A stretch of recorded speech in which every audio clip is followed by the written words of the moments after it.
కానీ అనేక మంది అలా చేయలేక ఫెయిల్ అయిన వాళ్ళు ఉన్నారు. కాబట్టి ఇక్కడ ఆ లెగసీని మెయింటైన్ చెయ్యాలి అంటే కులపు ఉచ్చులో ఉండిపోకూడదు.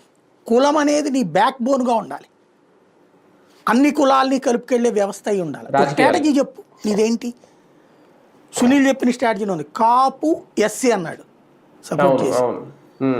మొన్న అఫీషియల్ లెక్క ప్రకారం అయితే 6.5% అవుతుంది. చిరంజీవికి వచ్చినప్పుడు 25%. మరి రంగా గారు చనిపోయినప్పుడు కాంగ్రెస్కి ఎంత ఉంది